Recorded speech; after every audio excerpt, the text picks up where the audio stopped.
Hi, everyone, and welcome to the 2021 Solution Challenge Kickoff event. This is the third annual Solution Challenge, and we're so excited that you took the time to join us today to learn more about the Solution Challenge 2021. My name is Erica Hanson, and I lead the Developer Student Clubs program globally. I've been at Google for over 14 years. I joined right out of university years ago, and I'm still here today and really passionate about this program. And I really love the Solution Challenge and have been looking forward to it every year to see what all of you build. I'd love to welcome my co-host, Arman Hezarkhani. Hey, Arman. Hi, good to see you too. Hi, everyone. I'm Arman. I'm tuning in from New York over in the US, and I'm the CEO and founder of Parthean. Prior to that, I did a couple of internships at Google. I worked on Google Cloud, on G Suite, and for a few years, I worked on developer student clubs. All of my work has been centered around making Google technology really accessible to college students, and I think it's very, very exciting today to be talking about the Solution Challenge. And so, Erica, do you mind walking us through what we're going to be talking about today? Yeah, I'd be happy to. So today we're going to give an overview of the Solution Challenge first, and then a big portion of the time will be focused on the United Nations 17 Sustainable Development Goals. So you'll hear from Yossi, Matias, a VP of Engineering at Google, who's going to talk about what Google does for the SDGs. You'll hear from Flare Africa. They'll share more about their startup and how they're focused on SDGs. And also you're going to hear from Victor from UNICEF to share more about the United Nations 17 and share some project examples. And then Arman and I will come back and share more about how to get started, some of the details of the judging criteria and some of the resources. And then at the end, we're going to answer questions. So feel free to chat any questions that you have. In the right side of the chat, you'll see a Q&A section. So feel free to ask any questions throughout, and we'll get to those at the end. And it's great to see all the chat. In the general chat, I'm seeing people from all over the world, India, Pakistan, sharing your name, sharing your LinkedIn. You want to get connected to people, so that's great. It's so wonderful to see folks from everywhere here. And one thing to mention, this event is being recorded, and we will upload it to Google Developers YouTube later. So thanks again for joining us, and let's kick off. So first, I do want to share more about what Developer Student Clubs is, just in case you happen to find this event. We're so happy to have you here and welcome, but we do want to just make sure we're all on the same page. So Developer Student Clubs are university-based community groups for students interested in Google technologies. And it provides a peer-to-peer learning environment where students can learn from other students and build solutions together. And so that's what brings us to the Solution Challenge. It's all about building projects together and learning by doing. And also I wanted to share that there's 1,266 clubs all over the world in over 100 countries. So all of that to say you're part of a global community. Students from everywhere like you are ready to start building and be part of the Solution Challenge. Yeah, and Erica, I think what's so exciting about Developer Student Clubs is that it's solving such a crucial problem that I think college students all around the world face. And I mean, I graduated from college a couple of years ago, and I was studying software engineering. And we learned so much theory, which I think is incredibly important. But a lot of, we call ourselves techies, right? A lot of us really want to get, we want to get our hands dirty. We want to build stuff, right? And I think that what Developer Student Clubs offers to students is it's that bridge between theory and practice, right? And speaking of Solution Challenge, I think it's the best stage on which to do that, right? So like Solution Challenge, globally, students come together and they're using their practical skills in technology to really solve problems. And I think looking at last year, you can really see how that comes to fruition. So for everyone watching this, I would recommend going on to the Solution Challenge website and just scroll through some of the winners and submissions from last year. You see people solving problems in education, in COVID-19, and they're using hardware and software and all of the technology skills to solve these real world problems. People with backgrounds in design, people with backgrounds in software, with hardware, right? Like everyone's coming together from all around the world to solve these incredibly important problems. And I'm very clearly hinting at the problems that we're solving and focusing on this year, which are the UN Sustainable Development Goals. So Erica, could you tell us a bit more about that? Yeah, definitely. I'm really excited that we are focusing on these 17 very important and global goals. So I'll share a bit of background on this. So the Sustainable Development Goals are a collection of 17 interlinked global goals designed to be a blueprint to achieve a better and more sustainable future for all. The SDGs were set in 2015 by the United Nations General Assembly and are intended to be achieved by the year 2030. They cover a wide array of development sectors such as poverty, health, education, energy, the environment, inequality, justice, and peace. And so it's really exciting to hear all of those different sectors it covers. And so I'd love to take just a minute to hear from all of you in the chat. Which of these goals are you thinking about? And you can definitely choose, a couple goals, a few. It doesn't have to be just one. These are interlinked. So in the chat, please just share, which goal you're thinking of. I'd love to take a look. I have seen a number of students interested in quality education. Number 4, also number 3, I've seen a lot of students interested in that, good health and well-being. I know a number of students are not sure as well, and that's totally fine. I know you're going to take some time to think about which one really speaks to you, do some, research, and also check in with your team. You're going to be, starting to build your team if you haven't already.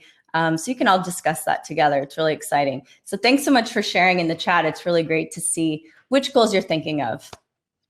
So yeah, thanks, Arman. I'm really excited to see what the students build this year.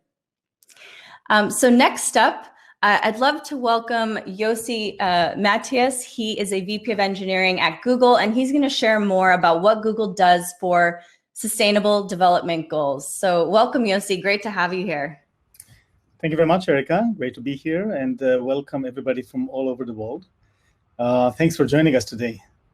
As noted, I'm working on search and research at Google, and trying to use technology to tackle important problems in everyday life, but also in rare cases. I'm also the crisis response lead. And at Google, I'm based in Israel. I'm also a university professor, so let me start by telling you what I'm telling my students actually now every time that I have a chance. I think you're incredibly fortunate to be in times that students can take technology and make a real difference. And technology is now in this amazing stage that can be leveraged by so many people. If you identify a problem and you have the passion, typically you can do something about it. With that, let me say a few words about what we're doing at Google on the SDGs and the Sustainable Development Goals and Google's commitment to sustainability. Now, this goes back since the early days of Google, and Google has been carbon neutral since 2007, and we're keep making progress on that front. In fact, we have commitment to be carbon-free energy operationally, namely 24/7 by 2030, rather than in the aggregate, which we've been there for quite some time now. We also invested a lot in terms of funding on sustainability bonds. We launched a Climate Impact Challenge, and we enable a new carbon-free energy. And we also made a commitment to make our products in a way that are going to help impact 1 billion people, in a way to help out with sustainability on environmental footprint by 2022. So these are just some of the areas in which we're focusing on the various areas on sustainability. I'd like to spend a few minutes to talk about an area that I'm working on personally quite a bit.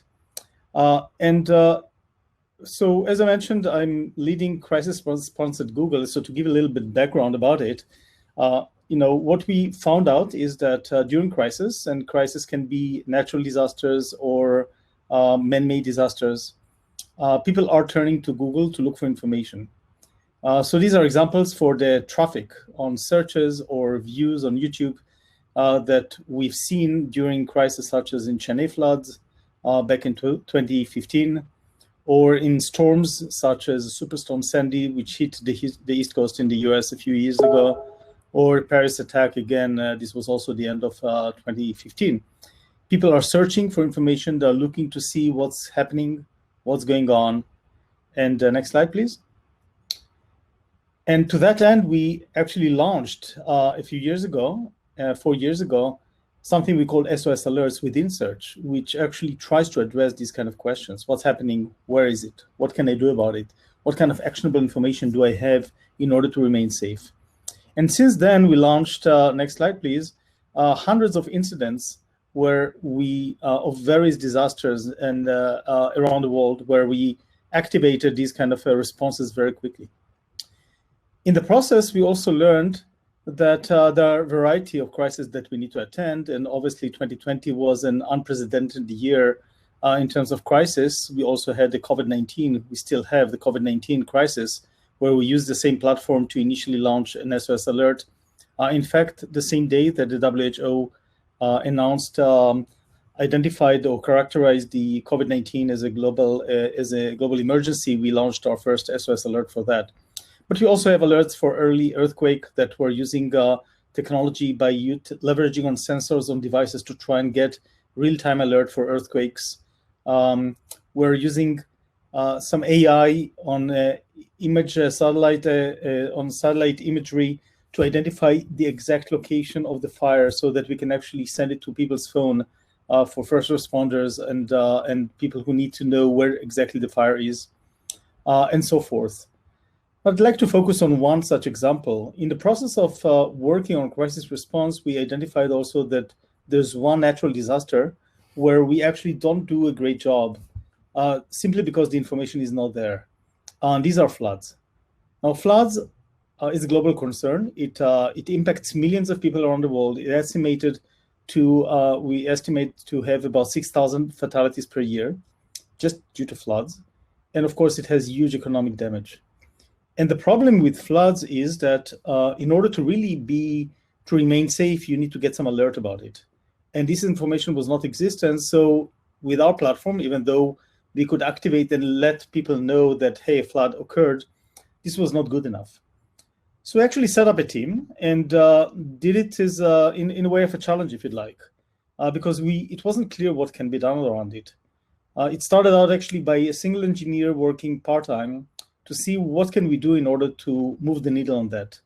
What can we do in order to use whatever technologies that we have, whatever data that can be acquired, whatever partnerships that we can have in order to be able to predict where floods is going to occur. And to be honest, when we started it wasn't at all clear that we could do anything about it. Fast forward, a couple of years later, we actually turned out we can do a lot. Next slide, please. So it turns out that when we take the kind of what we call data elevation models that we can actually compute using satellite imagery and a lot of sophisticated computation, we can build pretty accurate models of the river land and topography that should be is an important component in order to try and predict where floods are going to occur. It turns out that if we get the right data from the governments, and we do have a great partnership with the Indian government and now also with Bangladesh, and use some combination of physical equations, flow equations, differential equations that are describing how the water is going to go. But that's turned out to be not sufficient on its own. Take that in conjunction with machine learning capabilities that also look into some of the history of floods, including data that was acquired by people as well as satellite imagery, and running many thousands of simulations on clouds. We can actually build pretty accurate models that when given the water situation in any given time, we can have a pretty good prediction about where exactly flood is going to be in 8 hours from now, sometimes even a day or two from now. So what we really, turns out what we can do is by setting up the right infrastructure, we could actually provide prediction, next slide please, that would actually give coverage for where flood occurs in a way that people can get notifications to their phone. What we see here is the coverage that we have, which essentially is all of India and part of Bangladesh. Last monsoon season, we sent about 40 million notifications to about 10 million people who were at risk at floods, with alerts about floods coming their way, so that they can take action. And the accuracy is pretty good. So it's typically about over 75% accuracy in both coverage and precision, which is actually enough to take action on that. Next slide, please. The way in which people are getting it, they can get a notification. You can see it on the right-hand side on the Android phone. Clicking on that, they could get and see a map that they could actually see where exactly the flood is going to occur. Even the water level, turns out that we can actually predict how much the water is going to rise, and the average error that we have over many gauges many locations that we tested was about 6 centimeters. So it's pretty accurate. In fact, what we see on the right-hand side is a picture I took with my own phone last year when we had a visit to an area of flood and actually compared our maps to the actual situation on the ground in order to see what's going on. Next slide, please. So floods are example where we're using the AI, cloud computing, simulations in order to address a problem that is significant to many. In fact, the notion of mitigation via prediction was already identified by the World Bank to be one of the most effective way to address some of the issues of climate change. Another problem that we see increasing quite significantly due to climate change, among other factors, is the problem of fires. We see many more fires this year than we've seen last year or over the last decade. Hopefully this is not a trend. But one thing that we discovered that is important is to be able to provide real-time information about where the fire is. And again, here, what we see is the kind of boundaries that we compute by taking information getting from geosatellites, taking those satellite information, analyzing by the pixel level where it is, and updating the phones in an hourly basis. Another example of using technology to help out people and getting feedback from people. This could actually save lives by people actually taking actions when needed, because if the warning is too broad, then people just don't take action. You need to provide really accurate information. Next slide, please.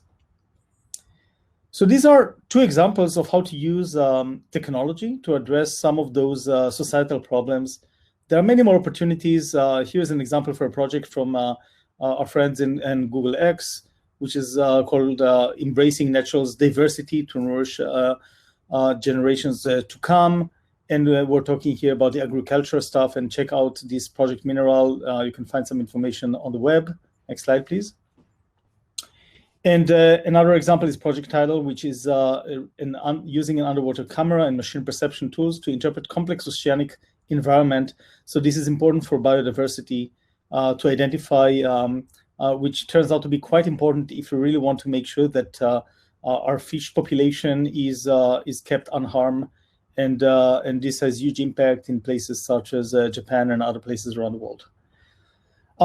Now, there are many other areas that we can have impact. Another example is on the food insecurity or food security domain. Obviously, the notion of no hunger is a crucial one. This is actually a very exciting project because it was in collaboration with the UN, with the World Bank, with other companies, and using machine learning models to try and predict famine before it actually occurs, so that we can actually send resources. World Bank can actually send financial help, for example, before it becomes humanitarian disaster. The initiative at large is one of the recipients of the Nobel Prize, and we're very fortunate to take a small part of that. And I can mention also another one of the goals, of course, is about well-being and health. There are plenty of such initiatives that we have, both about well-being in general, project by Google X, and many initiatives in the health domain that we have, which are all around how can you use technology in order to help out and improve the health of people using machine learning, using AI, using information dissemination. Let me close by making a point about many of the initiatives that I noted were led by our teams and working quite often with partnerships with others. But I strongly believe that a lot of the work can be done by people around the world, by individuals, by startups, by NGOs, by other companies. And we're trying to support these ecosystems. So one way we're trying to do that, in addition, of course, to these initiatives, is to have challenges. So this we actually ran the first Google for Startup Accelerator for Sustainable Development Goals, where we invited submissions from around the world. We got, actually we started with Europe, Middle East and Africa. We got about 1,200 such submissions. We selected 11 startups and we supported them with some grants and mentorship and talking about technology, about product, about UX, and any other way that we can help. So this is an example in which we're trying to help the ecosystem. And let me again close with my opening remark. The opportunity to actually make a difference is huge, and it's available for everybody. So I really encourage you to identify those important problems to work on and to learn how to use and leverage whatever you can in terms of technology, in terms of mentorship, in terms of partnerships, and take part of that. And again, I think this is a privilege that we can actually take those skills and put them into use that is helping people and helps society. And with that, thank you very much. And I hope you're enjoying the day. And back to you, Erica. Thank you so much, Yossi. It was really great hearing about all those inspiring initiatives. And I totally agree that there's an opportunity for everyone here to make a difference using technology. So thank you so much for joining us.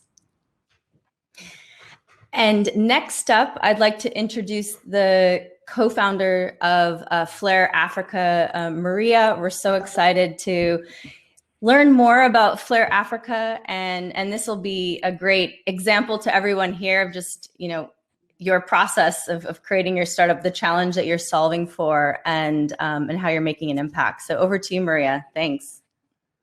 Hi, everyone. Thank you so much, Erica. And I guess I should mention Flare was also one of the Google SDG Accelerator companies that Yossi mentioned as their first class that recently graduated, which was an amazing experience. So now I'll move on to Flare. My name is Maria. I'm the founder, one of the two co-founders of Flare, which is an emergency response platform for places in the world without 911. And because we're here from all over the world today, I will start with a story to set the scene, particularly for those who live in a place with 911, 999, 112, or anywhere where you can call for help. And this is a story about a boy called Dominique. It happened in 2016, just 2 months after I had met my co-founder, Caitlin, here in Kenya. And at that time, Dominique was just 9 months old, and he was being treated for meningitis in one of Nairobi's major hospitals in town. But he needed to be transferred to another facility for urgent care. And this was common in 2016. His father actually had to find the ambulance. Without a centralized 911 system, you'd still think in a major facility with the help of all the doctors in town, in Nairobi, he would eventually be able to find one. But he spent 3 long hours calling hundreds of phone numbers. And even after 3 hours, he wasn't able to get a hold of an ambulance that was available. And Dominique actually passed away. And it's a really sad story. But I want to provide more important context here. Nairobi is a metropolitan hub in East Africa. It's a place where, at the time that Dominique died, you could use an app to order a pizza that would arrive at your door in 30 minutes. You could use an app to call a taxi that would arrive at your house in 2 minutes, or really quickly, let's say. But in this really most important moment, with Dominique's life on the line, for 3 hours, nobody could find an ambulance. And 3 hours, coincidentally, was the average response times for trauma incidents, car accidents, all code red emergencies in Nairobi in 2016. So if you think this sounds strange or sad, consider that Nairobi is not alone. In fact, nearly 2/3 of the world, 57% of the world's countries, have no meaningful 911 system. And the remaining 43%, not all of the systems are perfect. A lot of them are very slow. There's a lot of issues with the systems that are in place. So the point is, stories like Dominique's happen every single day, and they happen by the thousands. Of the 4 billion people who live without access to 911, 120 million will have an emergency every year. That's 13,000 people per hour, or 3 per second. 3 people per second having an emergency without a number to call. But the impact of that is much bigger. The impact on a global scale of each death, distress, or disability multiplies when you consider their family, their business, their larger community, or the people that rely on them, especially when you consider that a lot of this is completely preventable. So that's what Caitlin and I found in 2016. And we wanted to leverage the growing capabilities and ubiquity of the cloud to solve this problem. We wanted to put all the providers onto a single platform to make them accessible in a matter of seconds instead of hours. But we most importantly wanted to do it in a very cost-effective way. So it's actually accessible at this global scale. In 2017, we launched this here, which is version 0 of the Flare platform. And 2 really cool things happened. The first is that with our very first call for help, we responded in just 15 minutes. So this was us wanting to validate that people wanted to be aggregated, providers wanted to be aggregated, ambulance operators wanted to work together, and that aggregation really worked. And the second thing is that we learned a lot in that process. For example, as we started to conduct rescues, we learned that aggregation was not the only problem. The second problem, for example, was financing. A lot of these ambulance operators were asking patients who are often injured or in distress to pay cash upfront. And of course, worse, a lot of people can't afford to pay at all. So what we did to solve this problem is launch a membership product. That is our revenue model. And that allows, on the patient side, for us to eliminate the need for payment during an emergency, as well as finance some emergencies for people who cannot pay. We've been able to reduce the cost such that we can, for large groups, cover people for just $3 annually at this point, but we're looking to reduce that even more. The second really cool thing that happened when we launched this was that huge corporates like e-hailing companies, taxi companies, and security companies with tens of thousands of guards and drivers around Nairobi purchased it for all of their teams and their partners. And we quickly went to 30,000 members. So that allowed us to do daily rescues and obviously learn a lot more, refine our technology. And that's the third component of Flare, is the technology. So as we've continued to refine the features and the technology through the growing rescues that we do, we've continued to learn, iterate, and adjust our assumptions. Today, 3 years later, or 3.5, we have united over 1,000 first response professionals on the platform. We have reduced response times to as fast as 2, 3, and 4 minutes, but our average is now 15, and that's down from 3 hours.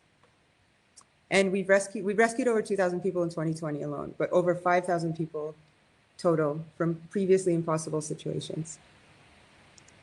Here's how Flare works. We have APIs that have allowed others to build SOS buttons into their applications. So you can access help through digital SOS buttons or our 24/7 hotline.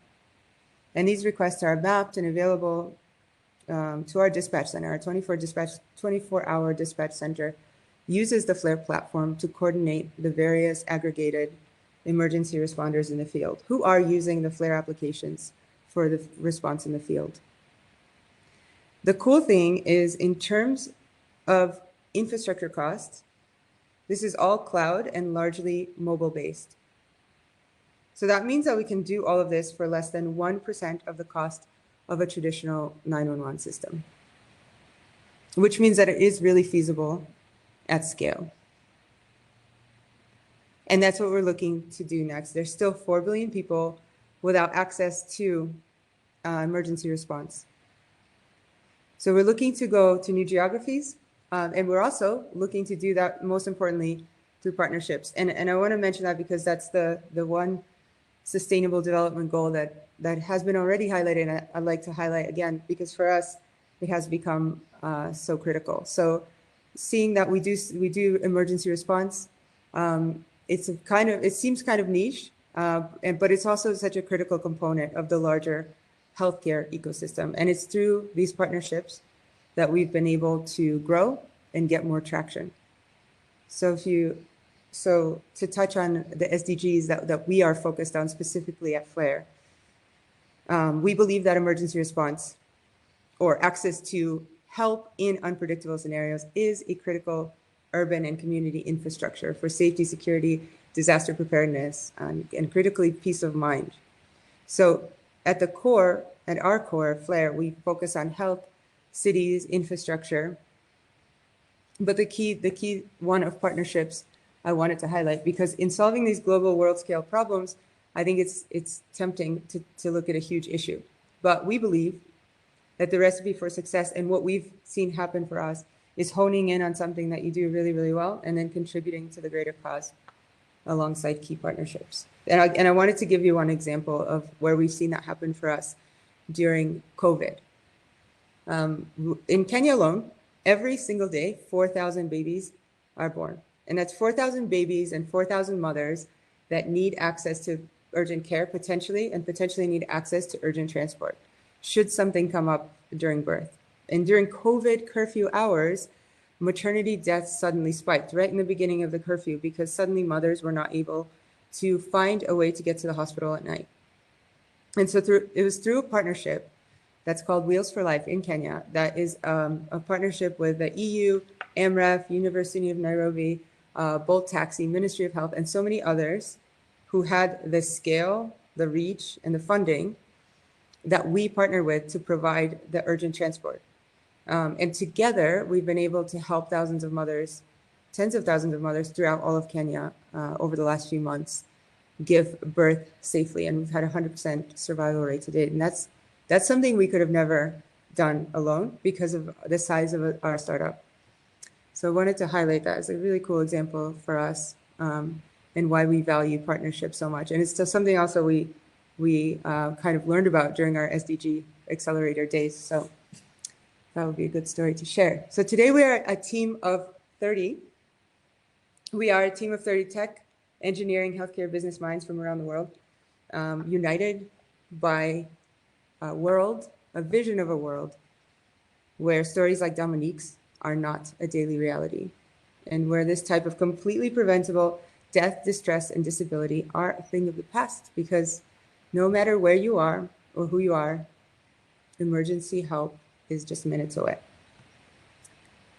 Now, as I complete the story of FLAIR and turn back to you and what you are building, the apps, platforms, websites that you are about to deploy, I will share some tips, or rather things that really worked for us. The first is being close to our users.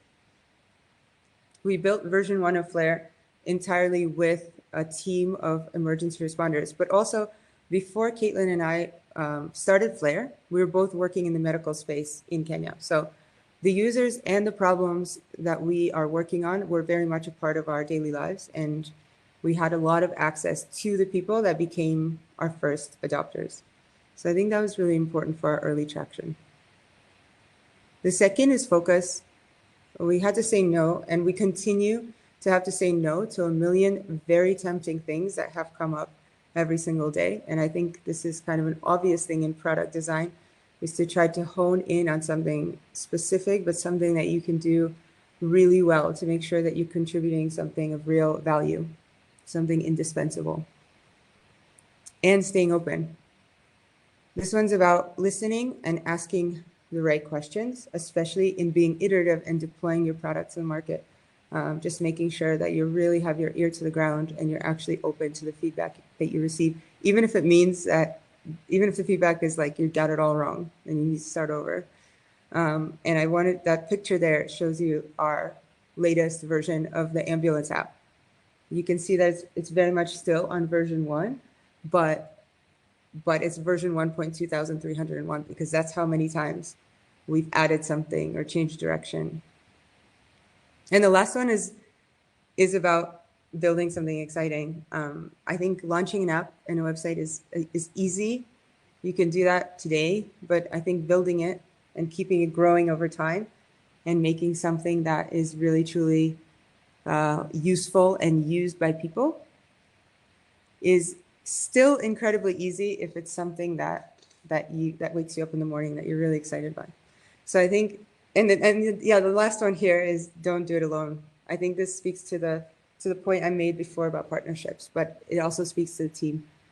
Because for me, having done this without my co-founder would have been incredibly difficult without having someone who's like a friend, a listening board, a witness, but also a contributor, and someone who's equally as dedicated to what we're trying to build would have been incredibly hard. So that would be my final and biggest piece of advice. My email is here in case you guys want to reach out. I'm happy to be a resource if I can be. And best of luck to whatever you build. Back to you, Erica. Thanks so much, Maria. It was inspiring to hear your journey. It's amazing that 57% of the world has no access to 911, and then how you solved for that. So amazing to hear, and loved hearing the best practices and tips at the end as well. So next up, I'd love to welcome Victor. He's the technical lead at UNICEF, and he's going to talk more about the United Nations 17 Sustainable Development Goals. Over to you, Victor. Thanks for joining us. Thanks, Erica, and hi, everyone. Thanks for tuning in. I'm excited to be here on behalf of UNICEF and the broader United Nations. Those are some big shoes to fill. So let's get right into. Erica introduced the Sustainable Development Goals at the beginning, and both Yossi and Maria alluded to them in their presentations. So let's delve into them a bit more, as they are the prompt for this year's Solution Challenge. As Erica mentioned, the Sustainable Development Goals are the blueprint to achieve a better and more sustainable future for all, for everyone in this world. They address the global challenges we face, including poverty, inequality, climate change, peace, justice, among others. They were adopted by all United Nations member states in 2015. Think about this for a moment. That's upwards of 190 countries agreeing together on something and agreeing to do something about it. I think that's quite incredible in and of itself, given the current state of the world, don't you think? The United Nations breaks down this blueprint for peace and prosperity for people and the planet into 17 Sustainable Development Goals, which you are seeing now on the screen, which are an urgent call for action by all countries, both developed and developing, in a global partnership. They recognize that ending poverty and other deprivations must go hand in hand with the strategies that improve health and education, reduce inequality, and spur economic growth, all while tackling climate change and working to preserve our oceans and forests. I encourage you to take your time to familiarize with the 17 Sustainable Development Goals, and within each, the specific targets that we must meet to succeed. Okay, let's pause for a moment. You may be thinking, Victor, everything you're telling us, everything what we hear, that's great, but it's a bit overwhelming, right? I mean, as an individual, how do I take action on these goals? Now, I'm a software developer, I'm a coder, a UX, UI designer, a data scientist, computer science student. What can I do about these awe-inspiring SDGs? Fair question. So let me give you a hint. In June 2020, UN Secretary General Antonio Guterres presented his roadmap for digital cooperation, which included input from more than 100 member states. Again, that's a lot of countries agreeing on something and to do something about it.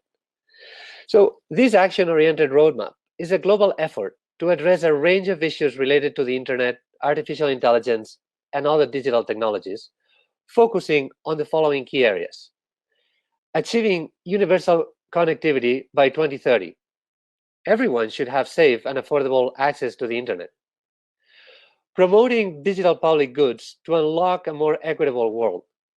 The internet's open source, public origins should be embraced and supported. Ensuring digital inclusion for all, including the most vulnerable. underserved groups need equal access to digital tools to accelerate development. Strengthening capacity building. Skills development and training are needed around the world. Ensuring the protection of human rights in the digital era. As you know, human rights apply both online and offline. And supporting global cooperation on AI that is trustworthy, human rights-based, safe, sustainable, and promotes peace. Okay, so hopefully this brings the work around the SDGs closer to our camp and starts to sound more digestible to the digital space we're excited to contribute to. Let's continue to zoom in, looking at the second item in this list and this notion of digital public goods. Again, UN Secretary General, in his roadmap for digital cooperation, defines digital public goods as open source software, open data, open content, open AI models, and open standards that adhere to privacy and other applicable laws and best practices, do no harm, and help attain the Sustainable Development Goals. Do you see what's happening here? We are linking software and digital technologies to the attainment of Sustainable Development Goals through open source software, open content, and open data. So at UNICEF, the UN agency focused on children and where I work, in collaboration with the government of Norway and 2 more partners, leads the Digital Public Goods Alliance, an initiative to promote digital public goods to create a more equitable world. Next slide, please. We have identified, and play the screencast, we have identified already almost 500 potential projects that seem to meet the definition of digital public goods. We have translated the initial definition from the UN Secretary into a standard that we can rally all around, and started using that standard for digital public goods to screen potential projects, and identified about 20 so far of those projects that can label as digital public goods. I encourage you to review the registry of digital public goods that we are collecting so far, and learn about which projects are tackling SDGs of your interest, and use it as a launchpad, as a starting point to brainstorm where can you make contributions without reinventing the wheel. Meaning, don't solve for a problem where a very good solution already exists. So next slide, talking about great existing solutions, I want to highlight a couple of digital public goods that UNICEF has developed over the years and fit right in here as open source software addressing 1 or more Sustainable Development Goals. The first one is RapidPro, a platform that allows anyone to build interactive messaging systems and bridging SMS, emails, and other types of messaging platforms using an easy visual interface. This is a super successful software, and interestingly, it was originally built by a small team of developers in Kigali, Rwanda, who later partnered with UNICEF to open source it. Let's watch a video. This is Lucy. She lives in Uganda, just outside of Moroto, where clean water is hard to come by. The government is gathering information on how its citizens are reaching water sources, enabling better planning for widespread access. Anna is head of a clinic nearby where children can be quickly assessed for malnutrition. It used to take months to gather data from the clinic, but now results are recorded and available in real time. An emergency response worker. When disasters such as mudslides, floods, or earthquakes strike, children can be separated from families. John can use his basic smartphone to register children into a reunification database. Lucy, Anna, and John, along with the Ugandan government, are part of a community that is improving people's lives. Communities like these are made possible by RapidPro. RapidPro is an open-source, real-time information platform. RapidPro quickly connects you to the vital information and services you need. RapidPro allows you to easily deploy data collection campaigns in your region. You can use proven processes or create your own based on the needs of your community. RapidPro creates customizable data reports that make real-time information easy to collect and fast to implement. To learn more about RapidPro and how it improves lives around the world, visit www.rapidpro.io or email join@rapidpro.io.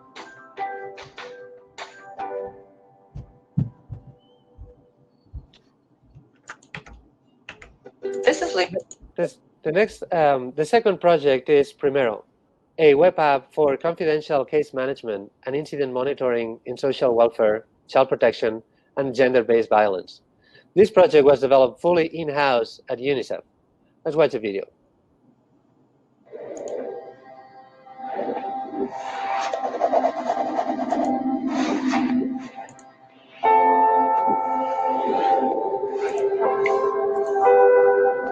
There are many types of champions in the world.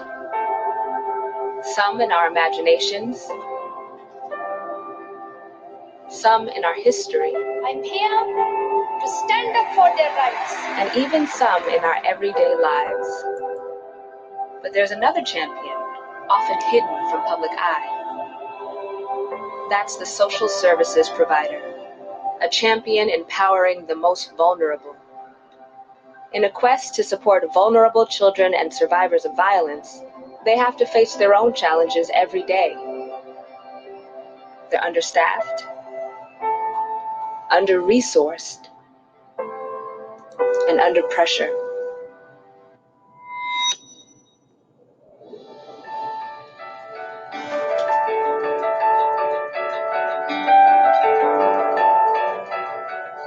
That's why Primero was created. Primero offers innovative digital solutions to improve the capacity of social services providers to facilitate quality case management and incident monitoring and deliver family tracing and reunification services. Primero provides intuitive digital forms and clear workflows to assist with documenting case management processes. Primero allows users to document events and violations in order to provide programs with timely information on risk factors and violation patterns. Individual survivors of violence can then be linked to the services they need.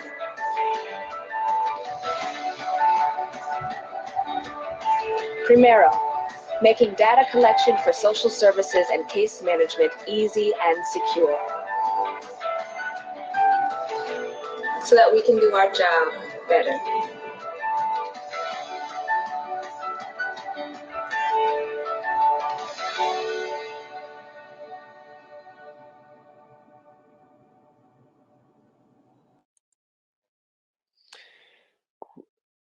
Great.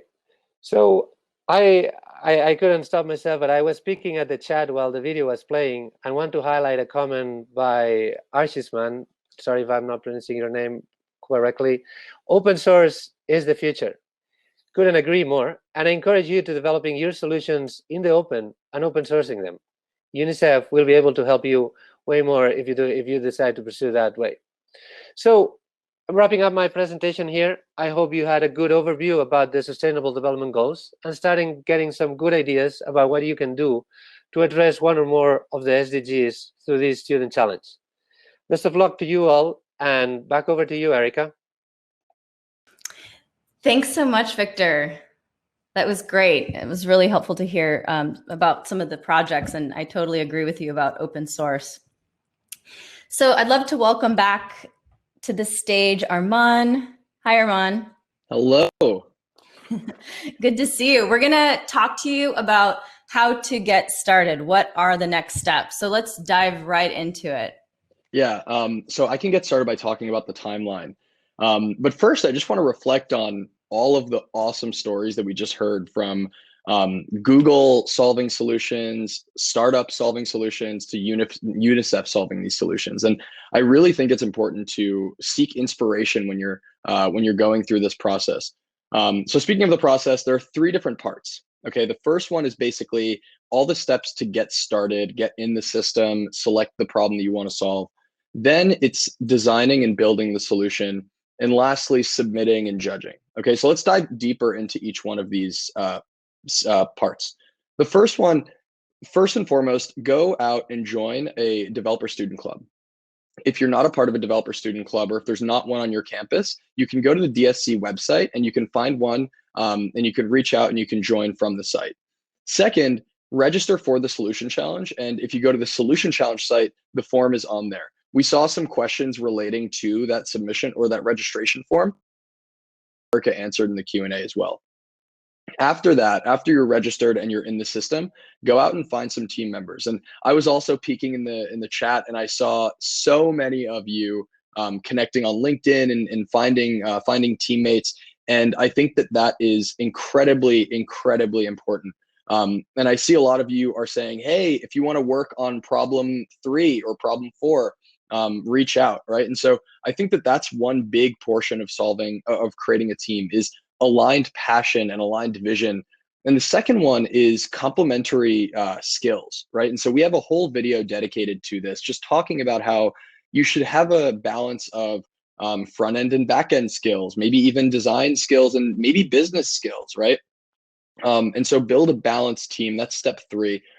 After that, you can go in and you can select a UN Sustainable Development Goal or SDG, and you want to make sure that your whole team is aligned on that SDG.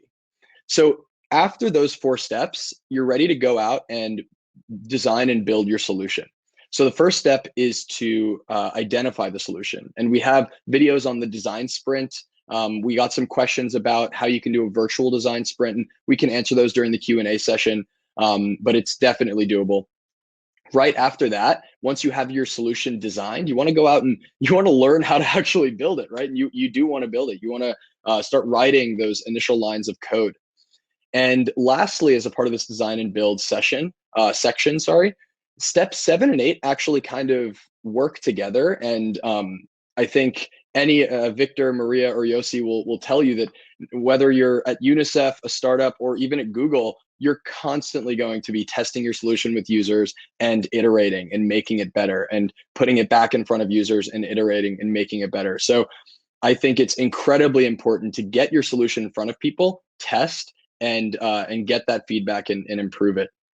Once you're done with that process and once you're ready to submit, you're going to move into the last section, which is submissions and judging. So first, everyone's going to make a video. It has to be under 2 minutes, and it should really highlight the solution that you built. Okay, and we're going to talk a bit more about what goes into the judging criteria, but make sure a lot of that is in that 2-minute video.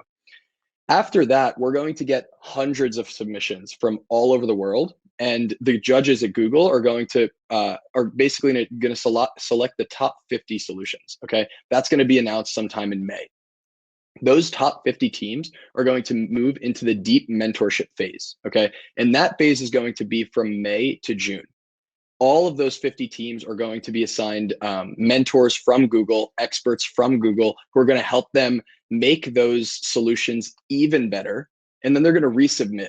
And the top 10 solutions from those 50 are going to present during the live global YouTube session. Okay, and that's going to be around August. And during that session too, we're going to have live judges, and they're going to be also Googlers, and those Googlers 3 who are going to be the official winners of the 3rd annual Solution Challenge. So Erica, do you mind walking us through how those submissions are going to be judged and kind of going through that judging criteria? Yeah, definitely. I'd be happy to. So at a high level, there's 2 categories we're really looking at here: impact and technology, with more weighting on impact. And so today you heard a lot about the United Nations 17 Sustainable Development Goals. So that's a key part of the first 2 bullet points you see here. So we really want to see that you establish a clear challenge that you are focused on. And we're looking at which sustainable development goal you do focus on, and that you explain in a clear manner, how you are solving for that. And also, we are interested in the target that you are solving for. I saw a question in the chat: for each goal, do we have to solve all the different targets for that one sustainable development goal? No, I'd say just, pick out a target that you're passionate about, interested in, and focus on that target. And there is that video with Arman that's talking about the UN 17 Sustainable Development Goals, and he does walk through the website and the UN site where to find the targets, and shows you how to kind of navigate the different sites and do some research on your own. And we look at, how effectively does the solution address the challenge that you identified? And so those are the first couple. We are looking at, is there evidence of a next step? Is there Do you have some plans for how you might scale this to other regions potentially, or adding additional features that might improve the solution? So that's what we mean by the next step. And lastly, the 4 and 5 are about user feedback. So is there evidence that you tested it in some way with users? And also, is there evidence that you made some changes based on what you heard from the users? And one thing I'll mention here, I know with coronavirus, most things are virtual right now, and we definitely encourage you to do it virtually, getting feedback, and that's totally fine. We understand. You could get feedback through a video call. You could send out a survey. There's some other ways that you can do it virtually, and that is totally fine and encouraged. And I'll pass it over to Arman. Yeah, so I can talk through the tech portion of the criteria. Really, it's broken evenly among 4 different parts. Okay, so the first criteria is basically, did you write the code and does it work? Okay, so it's basically, did you implement the technical components of the solution? After that, we want to understand which Google technology you used, and you also have to provide some guidance that helps us navigate to your app or to your website or run it if we have to. Step 3, we want to understand which Google technologies are being used in what ways. Okay, so if you're using the Google Cloud Vision API, right, we want you to highlight that in the video and tell us how that's helping you solve the solution. Same goes for Flutter or Android or whatever Google technology you're using. Which brings me to the last point, which is that there are a ton of awesome and incredibly helpful Google technologies, and we just want to understand the decision-making process in how you decided to use each different type or each different tool. So for example, if you want to build a mobile application, there are 3 different ways or 3 different big ways that you can do that using Google technologies. You can either build an Android app native, you can build a Flutter application, or you can build a progressive web app that works on mobile devices, right? And each one of these 3 things is like, you're going to have to decide that using different criteria or different heuristics, right? So like if you are in a location where there is largely Android devices, your team exclusively knows Android and Java, you might want to build a native Android app. But if you're somewhere where there's a balance between Android and other platforms, maybe Flutter is good because Flutter allows you to build cross-platform. And if you want a web application that works almost exactly like your mobile app, then a progressive web app makes the most sense, right? And so when you're making this with these design decisions, which is that second part of the learn and build and design and build part of the solution challenge, when you're making those decisions, make sure to document that and submit that as a part of your submission. Back to you, Erica. Thanks so much, Arman. So let's move to the next slide,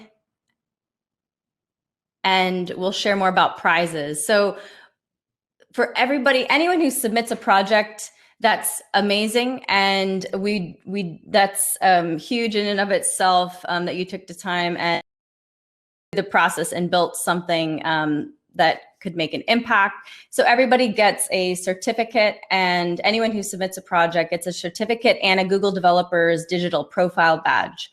For the top 50 teams, you will receive customized mentorship from a mixture of Googlers and experts for 2 months.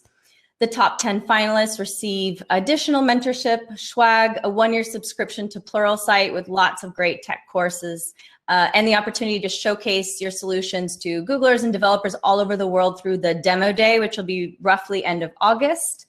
And the top 3 winners get everything we mentioned in the top 10, plus a Chromebook and a private meeting with a Google executive and a feature on the Google Developers blog.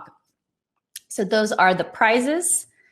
And let's move to resources. So Arman, over to you. Excited about online mentorship. Yeah, so one thing that we always want to be sure of is that students are having a really good experience and aren't really stuck. Okay, so I've spent a lot of time building applications, and the worst feeling is when you just can't get an answer. Okay, and so when we were developing this program, we spent a lot of time trying to figure out when those situations happen and how we can remedy them. And we have 2 solutions to it. The first one is online support and mentorship, which is what I'm going to talk about. And the second is resources, which Erica is going to get into. So we on Parthean, we have over 100 Google developer experts, which is an awesome resource that you all need to take advantage of. These Google developer experts are also from all around the world, and they're using these Google technologies every single day. And they're on this platform ready to answer your questions when you have them. So when you register, you'll get a link to Parthean where you can register for the community. I recommend you go ahead and do so. And whenever you have a question, just log into Parthean and ask that question. You'll get an answer from a GDE. I definitely highly recommend that you join Parthean. There's over 100 experts. Why not? With different layers of expertise. And so, yeah, why not? Really, I think you can ask technical questions, get feedback on your projects. So please do join today and meet other people in there as well. So yeah, highly encourage that. So next, I want to talk about more resources. And I know that we are a bit over time, but we will continue through. We have a few more slides and we will take some questions. We've been keeping an eye on some of the most frequently asked questions. So we will get to those. So overview videos. We've mentioned this already, but I definitely encourage you to watch these 3 videos. They're each about 5 minutes long. Yeah, I can recognize it's our faces. It's Arman and I the first one gives an overview of the solution challenge. The next one is about brainstorming ideas and different resources and where you can click on the pages of the UN's website to find out more about the 17 goals. And the last one is an example project, how to build a project, a walkthrough from start to finish with Arman. So those are on the Solution Challenge website under the resources page. So encourage you to watch those.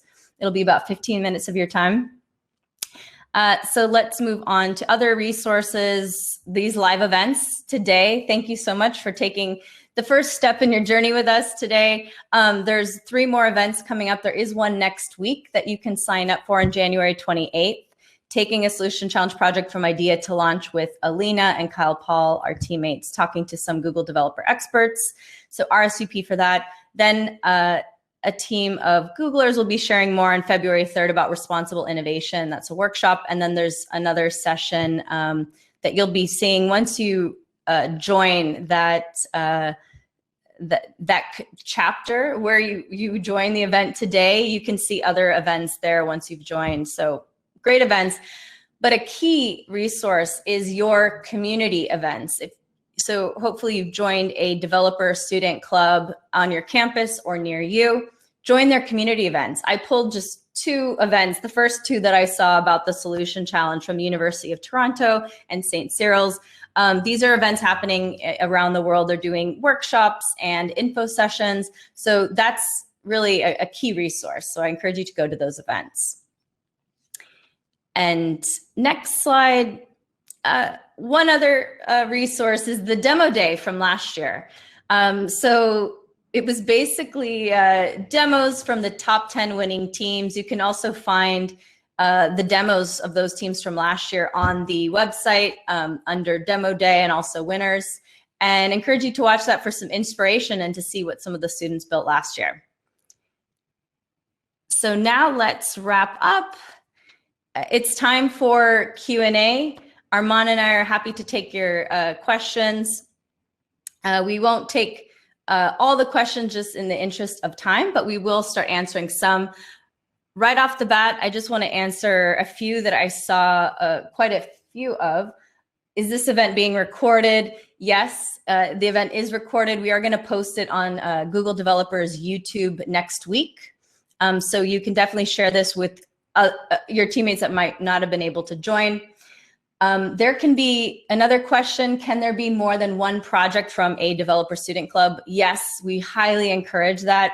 You could even have, 10 different projects from one developer student club. The more the merrier. We just encourage you to learn and build. That's the key thing here. So definitely as many teams as you want from one developer student club is totally fine. Another question I saw quite a few about is what up until when can we register? When can we submit? So just talking about that timeline. You can register anytime. I encourage you to register now, after this event.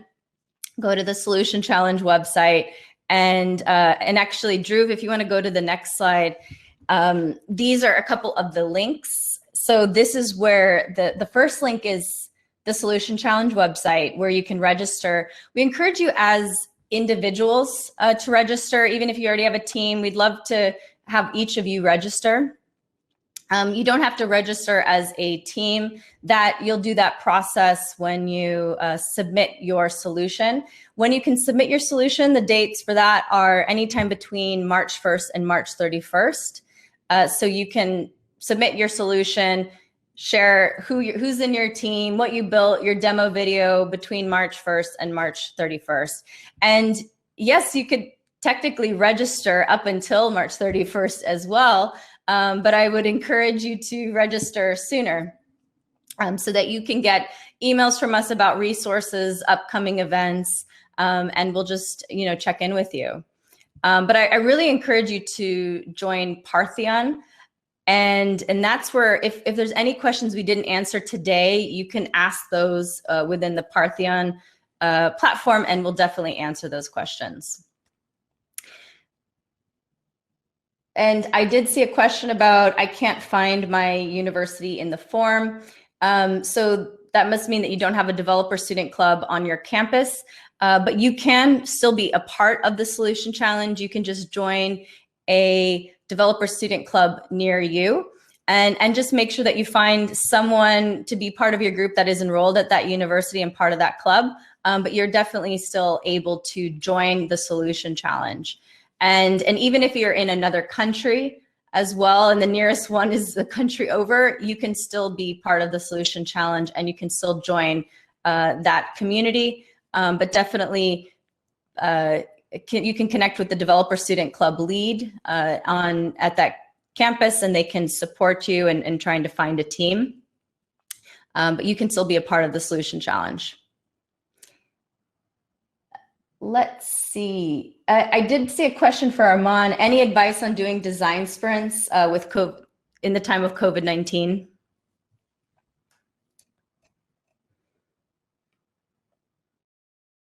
I think you're on mute, Arman. I was the first person to do that.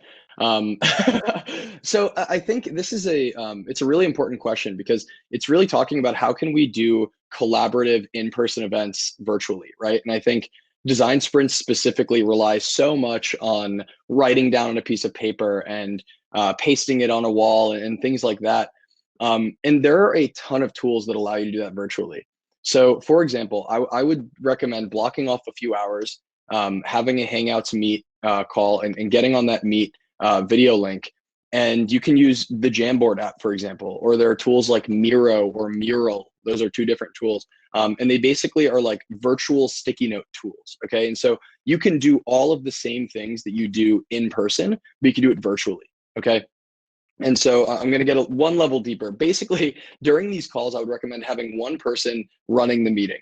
Okay, so they're the person who is sharing their screen and they have the Jamboard screen or screen shared to everybody, okay?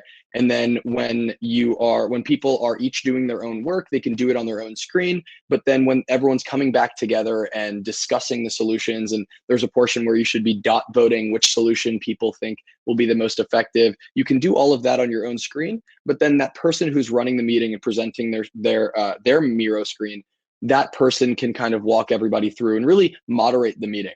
And so, yeah, if you have more questions on that, feel free to post in Parthian, but it is definitely doable. Like Erica said, getting user feedback as well virtually is incredibly important.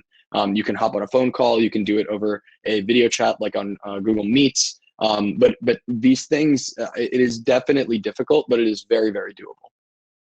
Yeah. Thanks, Arman. And we have a question from Mo. He's asking, what should be of the first round by March 31st, design or technology? Do you want to answer that, Arman? Yeah, totally. And there's also one down here that's kind of related to it, which is about like, how should we think about business models? So I can talk a bit about how you should think about these three things. I don't think you're going to like my answer, but you kind of have to think about all of these things, because when you choose a solution, right, all three of these aspects, whether it's design, technology, or even business sometimes, they all come into play when you're thinking about a solution, right? And so If your solution, if the design of your solution is going to have an impact on how well you're solving the problem, then design comes into play.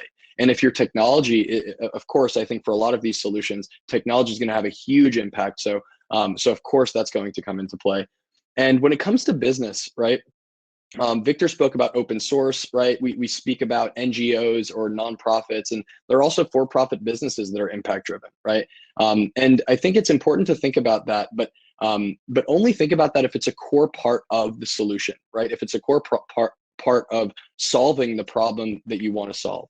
And so again, start with the problem and then work backwards from there. Work backwards from thinking about how you can solve the solution for the user, solve the problem for the user, and think about how design, technology, and business come into that. Thanks so much, Arman. Yeah. We have a question as well. If we have to reach all the targets in a particular sustainable development goal, or do you have to reach every single one? And I know there can be a list of a number of one for just one sustainable development goal. And so the answer is no, you don't have to choose all the targets. It could just be one target. But at least one target is what you should be focused on. Great. And so let's see what other questions. Jackson is asking if the solution has to be built in English or the local language is okay. The local language is okay. In the demo video, it would be great if you could speak through your project in English, but it's totally fine for the actual solution to be in your local language. Nguyen, thanks for asking. How rigid is that 4-person max? So it sounds like you have a solution that's built by more than 4 people. So when you submit your project, we do ask for 4 people, 4 people's email addresses and just information about the project and the team of 4. To be eligible for the prizes, it's up to 4 people. Technically, you can have other people supporting, and I imagine they can join the mentoring sessions, but to be eligible for the prizes, it's up to 4 people. So I'll let you discuss that amongst your team. How, with that information, what do you think is the best way forward? Yes, we're gonna close out. I know that we are over time, so I'll just see if there's any last question. And Ahmed is asking if the solution should focus only on something that's local or should it be global? Arman, do you want to take that one? Yeah, I can do that. Depends on what you want to solve. It can be either local. If that problem expands to a global audience, it can also you can also solve for that.